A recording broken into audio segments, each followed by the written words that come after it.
Today we're back with my super cheap $9,000 Mercedes SL600, the bi-turbo V12 that has a slew of problems. So this is it, my $9,000 2004 Mercedes SL600 with a slew of problems because there's no such thing as a cheap European car.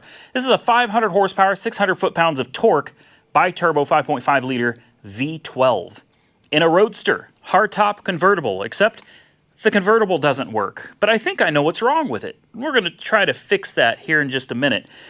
Next, the big thing, I think, and I'm almost scared to say it because I don't want to speak it into existence, but I fear that this may already be the case. I think we've got an entire bank of cylinders down. Yep, I ran a diagnostic on it, and I ended up with cylinders 1 through 6, which is this side of the engine, dead. That's a big problem. That's a big problem because it could be one of two things typically. It's either going to be, you can barely see it right here. This is your coil driver, your coil control module, basically, and it's cut in half. Half of it runs one side of the engine, and half of it runs the other side of the engine. Well, it is 100% possible. This is a very high failure point that it died, and it has killed an entire bank of coils. Here's the great thing, guys. The other thing it could be is the coil pack itself. And I know you're thinking, that's not a big deal. It's easy to change a coil pack. They don't cost a lot of money. You couldn't be further from the truth. And I'm going to show you why right now. Some of my OG followers, you guys remember this? I want to get up there and I can't reach it, but I want to get this off. Let's drag a chair over here. Let me pull this thing off the wall because I believe, even though this came off of my, I think it was a 2000 S600 that was not turbo, it was naturally aspirated, I'm pretty sure the coil packs are identical. Now, if you remember my videos on the S600, it's that car blew up my channel. The S600 blew up my channel. And it was all because one of my subscribers dared me to buy the car. It was a non-runner from Insurance Auto Auctions in Tulsa. They said, I dare you to buy this car. And I was like, oh, what the hell? Let's try it. Well, this coil pack set me back $600 for a used one. A used unit is $600. Thankfully, the used unit functioned. I got it off eBay Motors. The problem with this coil pack is this crack right here. That crack. I was not aware it was there, and I pressure washed the engine of my Mercedes S600. And when I did that, water obviously got into that crack and killed it. Now, it's fully possible that this coil works. It's had a lot of time to dry out, about, I don't know, 3, 4, 5 years at this point. But being that it's the same coil, if you sit it up here, take a look. See the bolt hole right here? Same bolt hole right there. Label right there? Same label right there as well. Yeah? This coil, technically, hypothetically anyway, should work on this car. So here's what I'm thinking. If I'm going to clear all the codes, we're going to put the batteries back on because the car's been completely disconnected while I've been charging the batteries. If we get codes for cylinders 1 through 6 again, this just so happens to be the exact coil on the exact side. They have to come from the left and right sides. You can't interchange them. But this coil, even though it did have a cylinder or two that was dead on it, if it's the coil pack that failed on this, this will bring back most of the cylinders. If it does not, and this coil pack is 100% dead as well, then we know it's probably the coil driver. So I disconnected both batteries from the car. Remember, we found that the battery back there, which controls all of the electronics, this battery starts the car. That battery back there, the negative terminal was just barely hanging on it. That's why we kept getting error codes. That's why it's important. I wanted to make sure the batteries are fully charged. We'll plug them both back in, clear all the codes. I'm going to take this thing on probably a 25, 30 mile drive. We'll see what codes come back, and then we can start addressing things after we run the new set of codes. This battery is charged, so we can turn this off and unhook this. Like I said, it is disconnected. It's hard to see, but there's no terminal on the negative side there. We'll go ahead and unplug this. And at the same time, got my Tornado 4000. As you can see, battery is fully charged. That's good, because if the battery's bad, it will generally fail. Next thing we want to do, after we disconnect this, of course, is test both batteries with my battery tester just to double check and verify that both batteries are fully functional, because if you have one of these two batteries that's not in good shape, the car is not going to run or operate correctly. And that is where this little tool comes in handy. In fact, I'll put a link to it down below. Super easy way to find out if your battery's any good. I'm going to do out of vehicle. I believe it's a regular. CCA on this one is 480. It's a Mercedes battery from 2019. And it says good battery, measured at 553 CCA. Now let's move on to the back one. Now we're in the back battery. It's almost 13 volts. I know the screen's blurry, forgive me. And it's a regular. CCA on this one is 760. That's odd. Let's crank that up to 760. 760 and test. Please, please, please be good. Good battery. Wow, measured 913. Boy, those interstate batteries don't screw around, do they? That battery is way better than what it's supposed to be. All right, the batteries are hooked up, but we have one other thing to do while we're back here before we button everything up. And that is check the hydraulic fluid on the convertible top pump. Well, would you look at that? It is below the low mark. So on this, it's CHF11S. That's the hydraulic fluid these Mercedes use for everything. And when the top is closed, it's very important. When the top is closed, you should have fluid to the top arrow. Well, that's obviously way below where it's supposed to be. And because of that, as soon as it starts opening things up, it will run out of fluid and it won't be able to complete the convertible top opening operation. So to fill it up, I do believe this is a 13. It is. We'll just take this out very carefully since this is all made of plastic. Hopefully it comes out. There we go. All right. The fill hole is teeny tiny. That's what you've got to fill the fluid with. So we're going to sit this up here. We're going to take our CHF11S. We've got to figure out a way of pouring it into here and getting that level back to full. So I made this little contraption. I took this from one of those Lucas, I don't know, transmission stop slip bottles. I cleaned it up. It is stained, but don't worry, none of that's going to get in there. I cut the tip to where it's a little bit wider to pour a little bit faster, and hopefully it just, bingo, slides right in there. Now, it may still make a little bit of a mess, so I'll probably go get a little rag, and I'll lay it down around here so we can soak up anything I might spill. All right. I still feel like I'm going to spill some of this, but I'm going to do my best not to. There we go. I did spill a little bit. We'll keep doing this until it's full. Oh, come on. Oh, I'm making a mess. Great. All right, I put you guys at a pretty good angle. Looks like it's full to me. So I'm going to call that good. This cover just kind of flops right over it. I don't know. I guess it's just to help reduce some of the noise of the pump.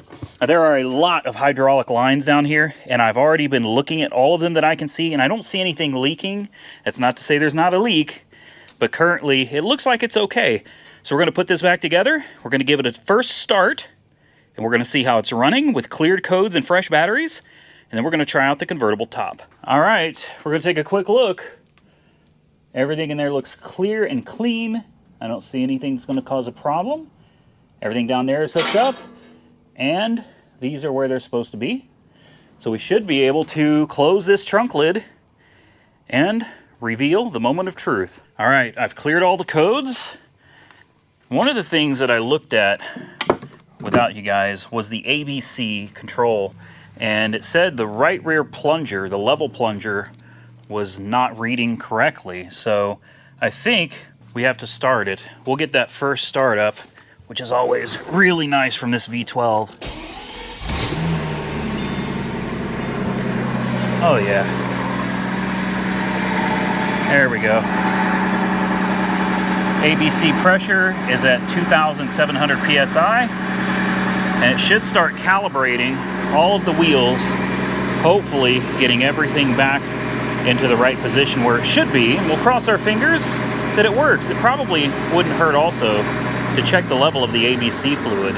All right, real quick, we're gonna have it do the rodeo. There it goes. She's dancing, guys. Hopefully this will, ooh, that's squeaking though, right? There it is. I love that you can make these cars do this. Super cool. We'll let it do this for just a few minutes, and then we'll check the ABC fluid level. Let's check the fluid. With the engine running, the fluid should be on the low side. There are two sides to the dipstick.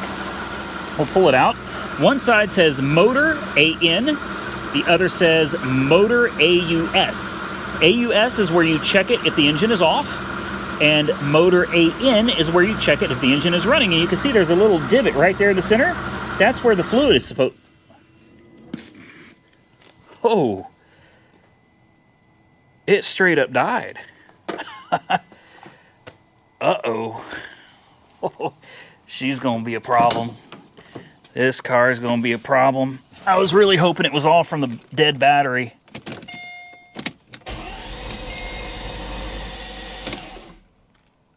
Oh no.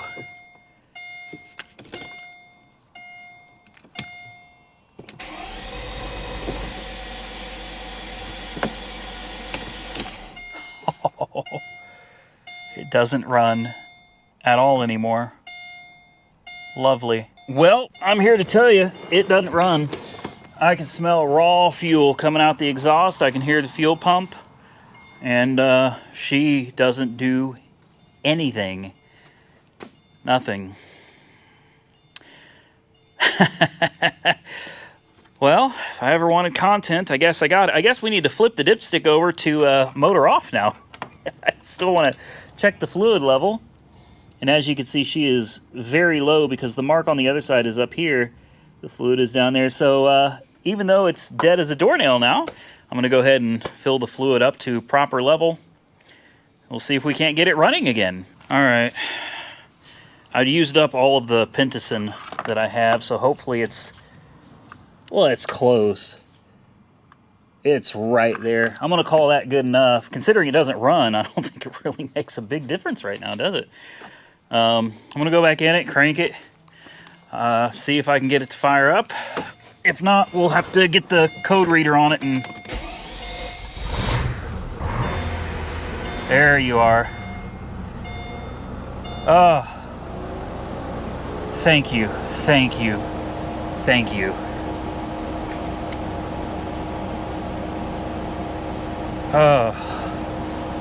I don't know why it did that, but that was scary. I guess the next thing I want to do is I want to try out the convertible top. Let's see if it does anything now that I've filled the container up with fluid. Hold on. Windows are going down. And it's going to die out. Yep. Even full of fluid. Something's gone out on it. Well, I've been messing with it for a little while. It hasn't died again. It seems to be running a lot better. I did a balance test on it, and I did a misfire counter on it as well. And I've noticed I keep getting cylinder 8 misfiring. 1 through 4 is on the passenger side. 1 through 6 is on the passenger side. 7 through 12 is on the driver's side. So here you can hear it misfire there. Okay, intermittent misfiring going on. So it could just be something as simple as the spark plugs need to be replaced. I wouldn't bet on it, but it could be. Here's the current code that I've got, a P2033 comparison of the pressure between the components B28/6 pressure sensor upstream of the throttle valve, B28/7 pressure sensor downstream of the throttle valve, and ambient pressure sensor in the control module N3/10 motor electronics control module. The ambient pressure is measured by a pressure sensor in the control module. Yeah.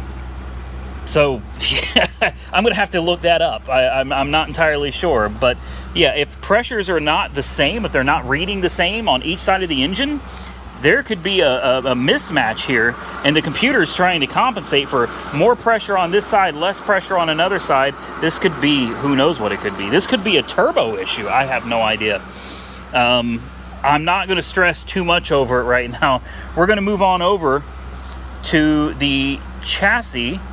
Sorry, that's, yeah, oh, yes, chassis, suspension. We had a code come up that I want to document this so that I can have it for myself. But we're going to read the codes, and it should come up with the right rear level plunger. No fault codes detected. Oh, that figures. Well, anyway, the right rear plunger apparently level is not right. And then we have another code. This one's going to be for, is it body? Maybe? Oh, Lord. Okay, I found it. This is under the body control module for the Vario roof. We have a B1265-002, which is S127/1 right side flap closed/opened limit switch. The limit switch folded in remains in the switched status. Contact is stuck, or it has a short circuit to ground. So we're going to need to look up the B1265-002, because I assume if we fix this is the only code for the Vario roof, then the roof will work. I also ran a Carfax report. This thing has been taken very good care of. This ABS pump, which is notorious for going out and ridiculously expensive, was very recently replaced on this car. So that's good news. You hear it? You hear this? And listen to this. Here's that noise.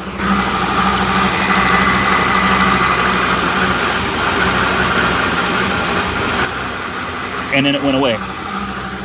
I don't know if you guys heard that or not, but it sounds like spark randomly escaping on this side. Probably going to be a good idea to check all of the charge pipes, to check all of the clamps, make sure all the clamps are tightened up and that the plumbing is all connected like it's supposed to, nothing's broken, because that would definitely cause a problem as well. A little bit of good news in today's video. I found this switch on the floor, and guess what? Look. We can now roll the window down. Hopefully this one, you push it a second time, this one goes down. Yeah, look at that. Oh, come on. There we go. And then a second time should bring this one up as well. There you go. We have working windows now. Wonder if that would, no, that wouldn't have any effect on the roof, would it? I'm gonna try it just because maybe. Monkey Wrench Mike said he thought the windows had to be down, but I think it's fine. Let's try it out. This window's down. This window's down. All right, let's hop in. Let's try to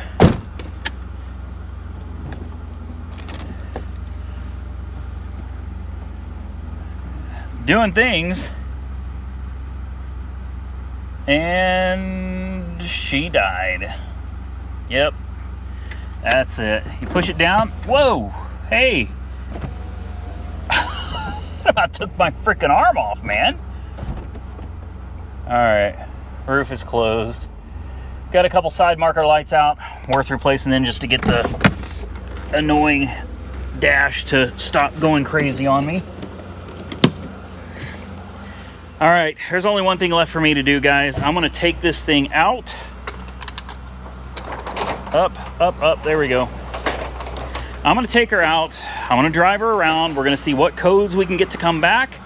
When I get back here, we'll run another diagnostic on it, and we'll see what she's complaining about this time. All right, I'm back. I drove it over 40 miles, and oh man, it was a bit of an experience. The active body control has decided this is the position it wants to stay in. Full lift all the way up. Even in sport mode, doesn't matter, all the way up. You get all the lift, which makes it, well, number one, makes it look pretty stupid, makes it bouncy as hell. It's not pleasant. Next, I hit something in the road with my front tire. I tried to avoid it, couldn't. I hit a piece of metal, it came up, and it took the paint right off the door here. Yeah, that's nice. That's nice. You know, it is what it is. It's an older car, so I'm not going to be too upset about it. A little paint pen should fix it up. I've got the diagnostics running on it to see what new codes we have, because I promise you we've got some new ones. And I did some research, and I found out this can't be like this. This has to be like this. There's supposed to be a preload on it, okay? It's actually not supposed to be just tight, but there's actually supposed to be a tad bit of a load on it, because down here is a micro switch. You see, this whole thing is like a butterfly. There's a switch right here, a micro switch, and there's the connector for it. Well, if it's loose, the micro switch stays open all the time. Well, to fix this, you simply adjust the nuts. At least, that's what I saw on YouTube. We'll see how accurate that is. let's loosen these up and let's adjust it. All right, so this top one right here, this is your lock nut. Once you get it backed off, and that top one is the big one. The big one is a size 17. Once you get that off, you can hit your 14, and that would be loosen, I believe. We gotta see which way we gotta go with this. One way is gonna be looser, the other way is gonna be tighter. I think we're going the wrong way. We need to tighten this down until this flap no longer flaps around like that. All right, let's take a look and see how tight this is. Look at that. It no longer flaps around. Nice and tight. Now, I don't know if I tightened it up enough, but it's worth a shot. I mean, I'm sitting here waiting for this thing to run its diagnostics anyway, and it takes a while. There's so many systems in this car, even with professional tools.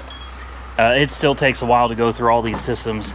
I think I've got the ABC figured out, but we'll double check that here in a minute. Right now, let's put this up, and let's see if this roof goes up. Please, please, please, please, please. Please work. Come on. Come on.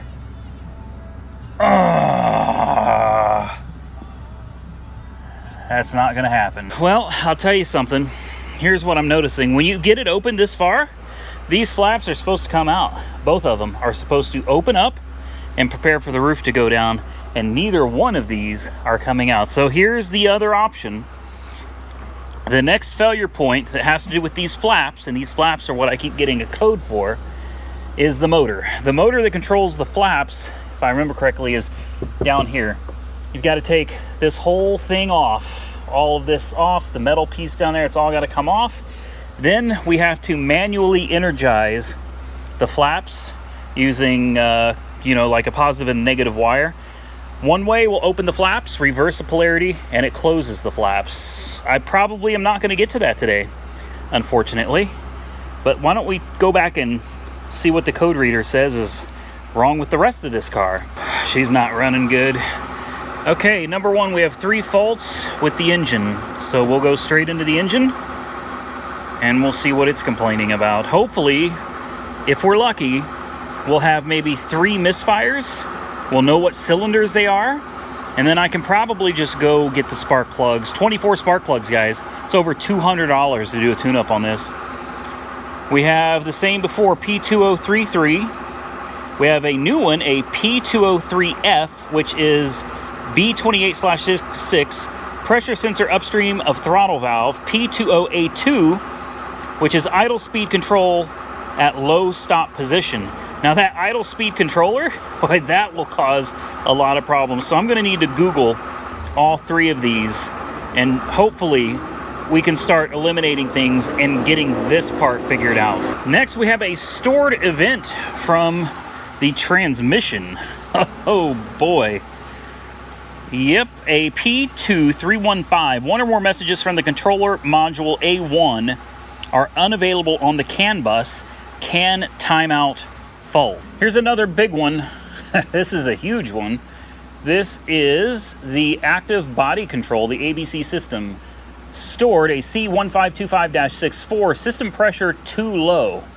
Now, that would normally scare me, maybe thinking there's a faulty pump, but I'm not worried about this. The car's idle is so erratic, and sometimes the idle drops so low that I would imagine it causes the pump for the ABC system to have low pressure. But here's the one that keeps coming back, the C1129, fault in component B22/6 right rear plunger travel sensor. This is probably the only thing wrong with our ABC system on this car. Next, last but not least, that Vario roof B1265-002. Again, right side flap, closed open limit switch, remains in switched status, contact is stuck or has short circuit to ground. Well, now we got all of our codes, and I can start doing some Googling, doing a little bit of researching of my own and trying to figure out what all of this means. We either have, as far as I'm concerned, as far as this roof goes, it's either going to be a bad motor or these do go bad. These little switches, these micro switches do go out, and believe it or not, it's only like 50 bucks for a pair of these switches for each side. Yeah, or for both sides, I'm sorry. 50 bucks should cover doing both sides. So Not a big deal if we've got to replace those. That would be nice to have the roof working, and hopefully that will fix it. The plunger on the right back, why don't we get this car in the air? Let's check that plunger, that level sensor, and maybe it just fell off. Probably not that lucky, but maybe it just fell off.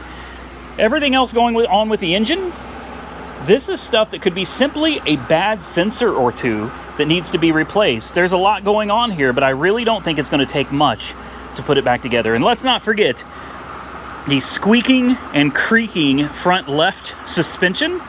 We're going to get it up in the air. We're going to take a peek at that as well. All right, we're going to start at the back. We're going to work our way forwards.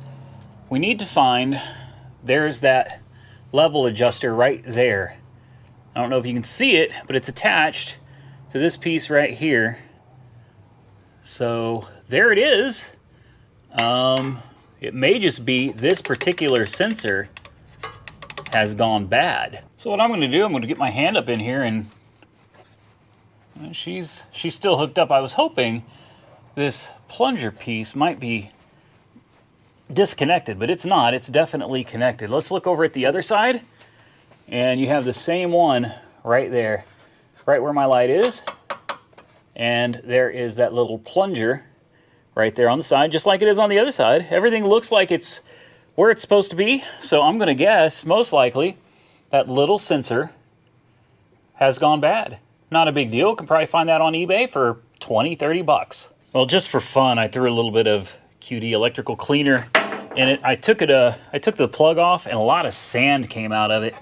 I don't think that's going to do anything, guys. I'm certain that's going to be something we need to replace, but that's fine. Next, I'm just going to look at the CV axles, the suspension, everything under here. Actually looks to be in really, really, really good shape. Differential, nice and clean. Same thing over here. Everything looks to be in good condition.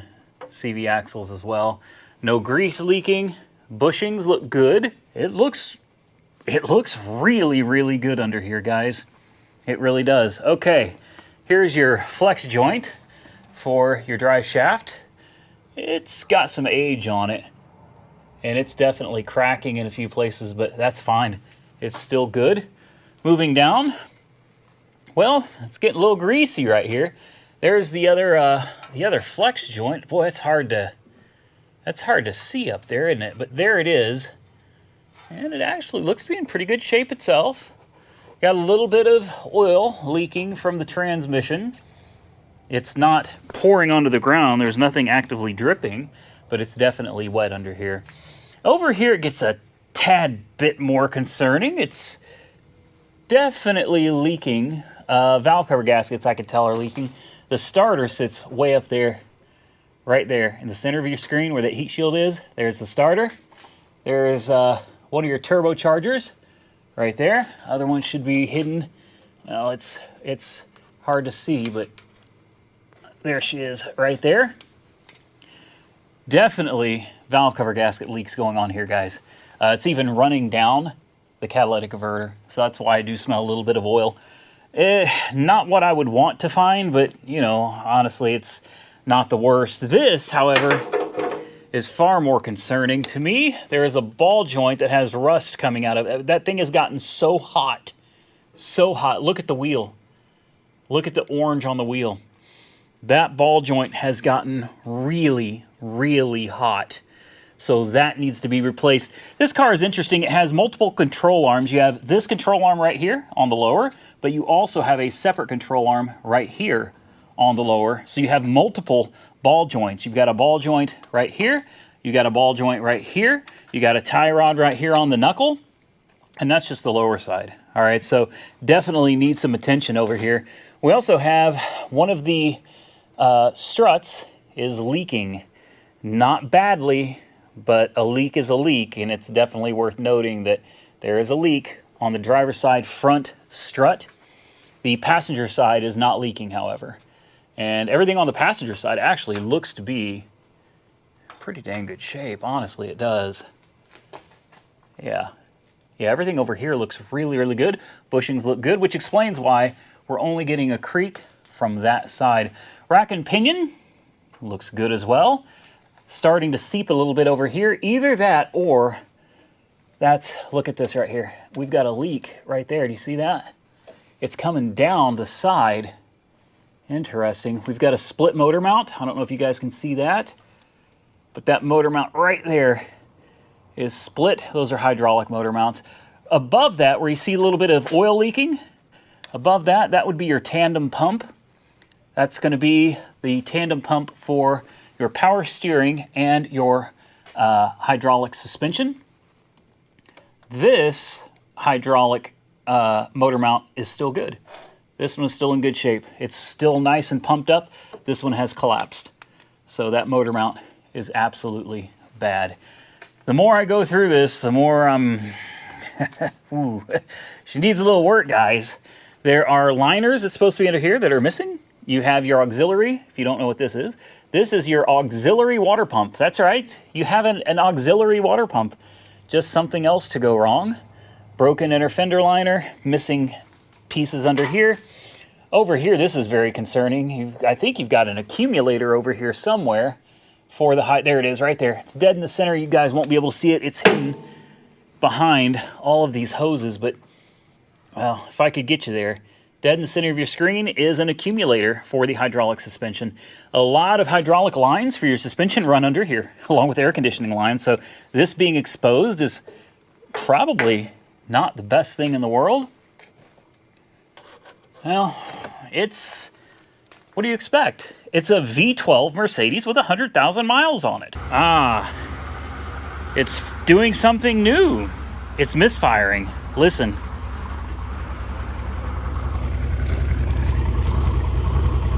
You can hear it. Yep. Check engine light was flashing. Looks like it stopped. Yeah, it stopped. Its check engine light was flashing. Of course, ABC Visit Workshop is back on again. The squeaking, I doused it with WD-40. Oh, wow. There it goes dropping.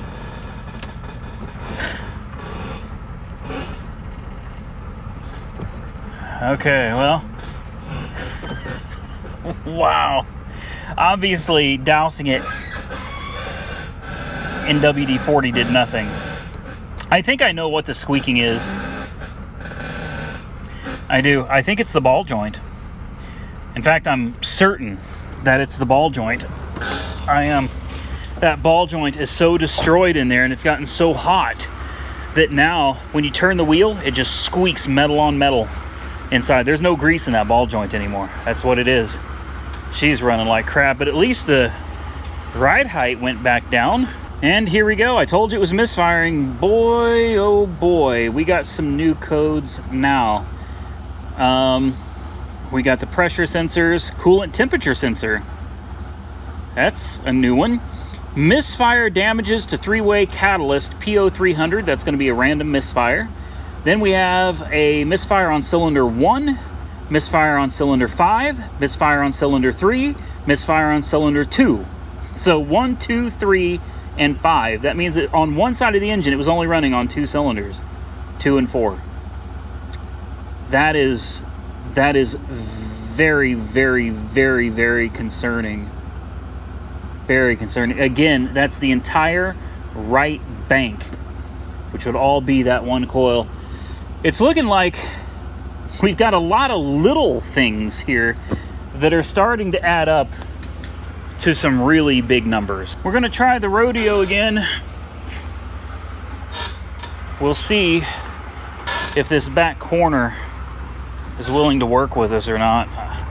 Sounds like it's still misfiring. Oh boy. I'm kind of to the point where I'm done for today anyway. This has been a day, and I got a feeling this is going to come out to a lot of money.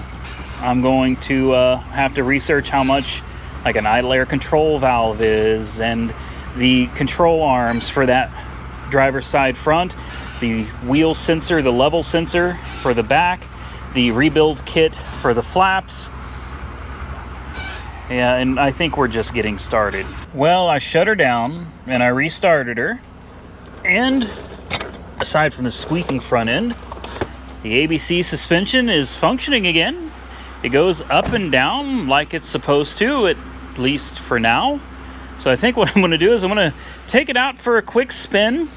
It's not misfiring now, but that's probably going to come back here in a little bit. I'm going to make sure this hood is closed because I don't think it is. Nope. We'll close that hood. Let me get it off the lift. Let's take it for a quick spin. And then I think I'm going to call this video a wrap. For once, we actually have no malfunctions on the dashboard at all. Nothing. I don't expect that's going to last. Oh, my window switch is missing. It's all right. We're turning on the air conditioning. I got to get this out of the shop anyway, because it's time for me to film a new video for you guys with another car that I just picked up for super, super cheap, that I just know is going to have something serious wrong with it.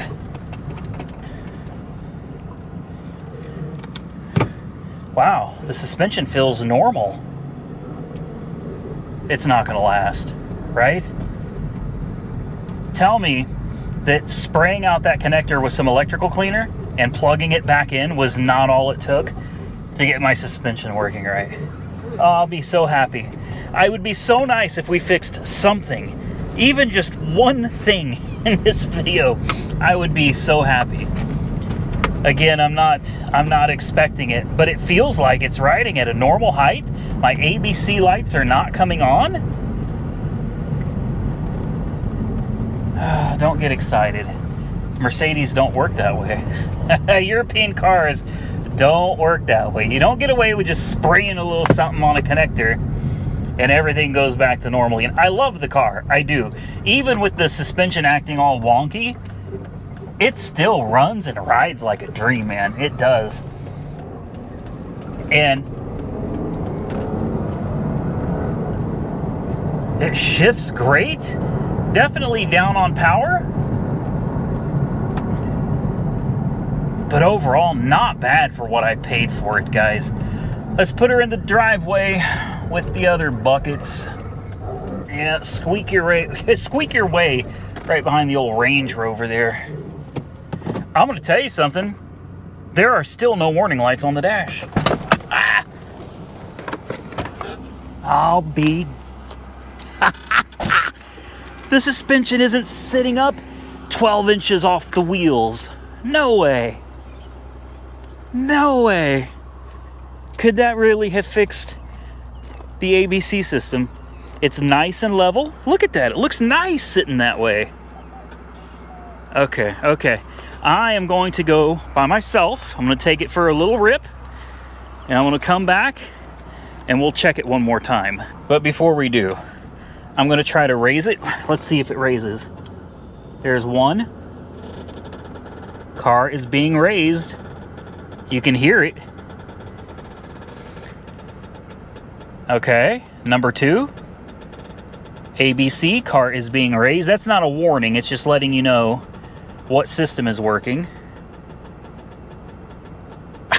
It's working. The suspension is working. You gotta be happy for the little victories, guys. The little victories. Let's turn it off. There it goes.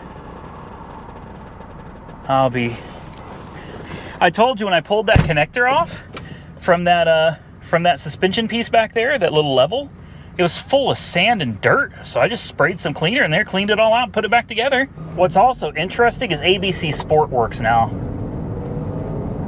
With ABC Sport mode activated, the steering becomes very stiff. And if I push it again and turn it off, the steering lightens up a lot. Feels a lot more comfortable. This is unbelievable. It's never been okay for this long without something going on the dash.